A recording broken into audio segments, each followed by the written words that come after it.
5 లక్షల నిరుద్యోగ యువతకు 6,000 కోట్లు తెలంగాణ ప్రభుత్వం వెచ్చించి వారికి ఉపాధి కింద పెట్టుబడుల రూపంలో వారికి సహాయం చేయాలి అన్న ఆలోచన చాలా గొప్ప ఆలోచన. నిన్న ఇంటిగ్రేటెడ్ స్కూల్స్ కోసం జీవో 56 చదువు కోసం, అంటే మొదట్లో చదువు నేర్పించాలి, తర్వాత ఉపాధి కల్పించాలి. ఇదే కదా బంగారు తెలంగాణకు దారి తీసేటువంటి పరిస్థితి క్రియేట్ చేయడం అనేది ఈ ప్రభుత్వం లక్ష్యంగా ఈ యొక్క నెల 15వ తారీఖు నుంచి వచ్చే నెల 5వ తారీఖు దాకా ఎస్సీ, ఎస్టీ, బీసీ పేద విద్యార్థులు అందరూ కూడా ఈ అప్లికేషన్లు పెట్టుకునే విధంగా ఆన్లైన్లో 6వ తారీఖు నుంచి ఏప్రిల్ 31వ తారీఖు దాకా స్క్రీనింగ్ చేస్తారు. కాబట్టి మేము మీడియా ద్వారా తెలంగాణ యువతకు ఈ యొక్క అవకాశాన్ని సద్వినియోగపరచుకోవాల్సిందని తెలియజేస్తున్నాను. దీంతో రాష్ట్ర ప్రభుత్వానికి ఉన్న చిత్తశుద్ధి కూడా మన క్లారిటీ తోటి అర్థమైపోయింది. కాబట్టి నేను ఒకే ఒక విషయం మీ ముందు పెడుతున్నా. ముఖ్యంగా కేసీఆర్ గారు నిన్న బీఆర్ఎస్ పార్టీ కార్యాలయంలో వారి ఎమ్మెల్యేల మీటింగ్, అంటే వాళ్ళ అసెంబ్లీ నాయకత్వ సమావేశం పెట్టుకొని గుడ్డెద్దు చేన్ల పడ్డట్టు మేము రాజకీయం చేస్తున్నట్టుగా ఆయనకున్నటువంటి చమత్కార వాక్యాలతోటి మాట్లాడుతుండు. 10 ఏళ్ళు ఎడ్లు కావు మేసింది ఈ తెలంగాణను. అంతకంటే దారుణమైన విషయం ఏంటంటే వాళ్ళు తెలంగాణలో పచ్చగా ఉన్న పొలాలల్లా మేసి ఆగం చేసి ఇవాళ మీటింగ్ పెట్టుకొని ఇన్ని రోజుల నుంచి బాధ్యత గల ఒక ముఖ్యమంత్రిగా ఉండి ఈరోజు అపోజిషన్ లీడర్గా ఉండి కూడా అసెంబ్లీకి రాని వ్యక్తి ఇవాళ వచ్చి మీటింగ్ పెట్టుకొని మాకు దిశానిర్దేశం చేసే ప్రయత్నం చేస్తుండు. గుడ్డెద్దు చేన్ల పడ్డట్టు కాదు, మీరు కళ్ళు తెరిచి చేన్లు మేసి తెలంగాణకు 7 లక్షల కోట్లు అప్పు చేసిపోయారని నేను తెలంగాణ ప్రజలకు చెప్తున్నా. ఇవాళ మీరు సమావేశాలు పెట్టుకోండి. ఫస్ట్ మీరు అసెంబ్లీలోకి వచ్చి ఈ రాష్ట్ర దౌర్భాగ్య పరిస్థితిని మీరు తీసుకొచ్చినందుకు మీరు క్షమాపణ చెప్పాలి తెలంగాణ ప్రజలకు. మేము తీసుకొచ్చినాం మీరు చేసిన అప్పుల చిట్టాలన్నీ బయటికి.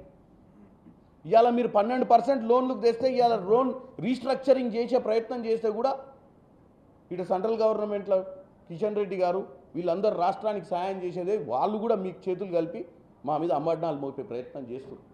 మేము ఒక పక్కన ఇంటిగ్రేటెడ్ స్కూల్స్ పెట్టి విద్య, ఒక పట్టిన ఉపాధి కోసం వ్యాపారాలు పెట్టుకోనికే వెనుకబడ్డ తరగతిలో ఉన్న యువతకు మేము సహాయం చేసుకుంటా,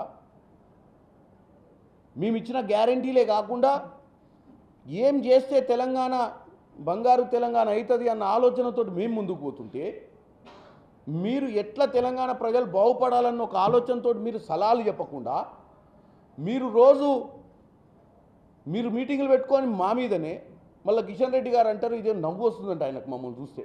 ఏది 1,50,000 కోట్లు మేము లెటర్ రాస్తే తెలంగాణకు 1,50,000 కోట్లు కావాలని లెటర్ రాస్తే ఆయనకు నవ్వు వస్తున్నారు. ఎందుకు నవ్వు వస్తుంది కిషన్ రెడ్డి గారు? మీకు తెలంగాణ ప్రజల కోసం 1,50,000 కోట్లు అడుగుతున్నాం, మా కోసం అడుగుతలేదు.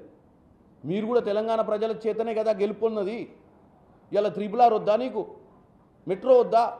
10 ఏళ్ల నుంచి మీరు ప్రభుత్వం నుండి ఒక్క ఇంచు మెట్రో జాగా కదిలేదు. కాంగ్రెస్ ప్రభుత్వంలోనే హైదరాబాద్లో మెట్రో వచ్చింది. మెట్రోను భూస్థాపితం చేసే ప్రయత్నం 10 ఏళ్ల నుంచి మీరు చేసిర్రు. ఈరోజు మేము అడుగుతున్నాం, ఓల్డ్ సిటీ నుంచి మెట్రో నుంచి అక్కడి నుంచి పోవాల్సిన ప్రయాణికులు ఎయిర్పోర్ట్కి పోనీకే సౌకర్యం కల్పించమంటే మూసీ నది ప్రక్షాళన చేసుకొని మురిక్కాలవల్లనే బతకాలనా మనం? చెప్పండి కిషన్ రెడ్డి గారు. 3R వద్దు, రేడియల్ రోడ్లు వద్దు, స్కిల్ యూనివర్సిటీ వద్దు, ఫ్యూచర్ సిటీ వద్దు, మరి ఏం కావాలి మనకు? మనకు ఓట్లేసింది ఎవరు? మిమ్మల్ని 2 సార్లు పార్లమెంటుకు అంతకుముందు అసెంబ్లీకి పంపించి మీరు క్యాబినెట్ మినిస్టర్ కావడానికి కారణమైనటువంటి తెలంగాణ ప్రజల కోసం మనం 1,50,000 కోట్లు అడిగే తప్ప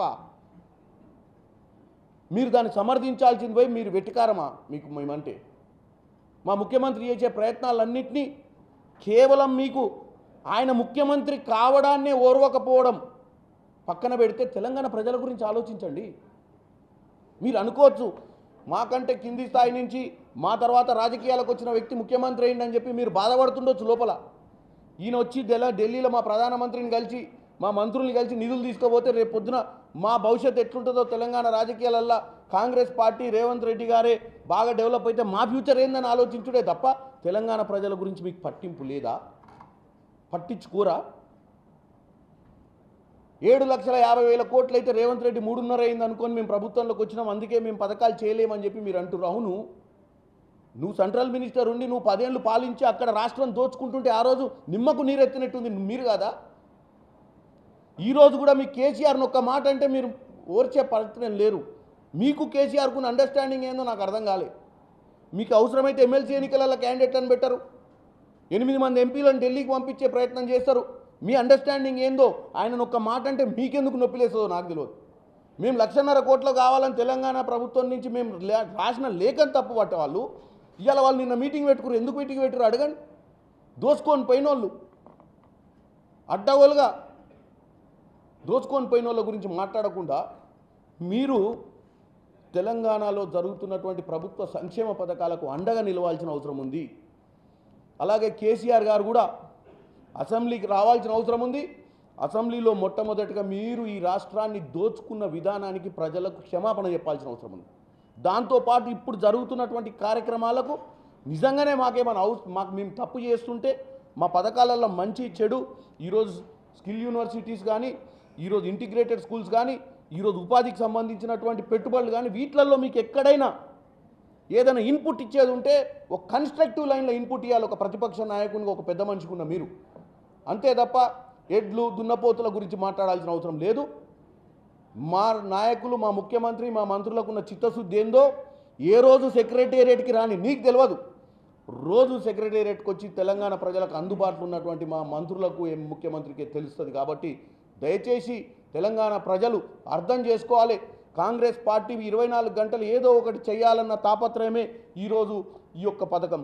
నిన్న ఇంటిగ్రేటెడ్ స్కూల్స్ ఏదో ఒక రోజు ఒక మంచి పనిని తీసుకొని ప్రజలకు మంచి చేయాలన్న ఆలోచనతో వస్తున్నటువంటి కాంగ్రెస్ ప్రభుత్వాన్ని గుర్తించాలని కోరుకుంటున్నాను.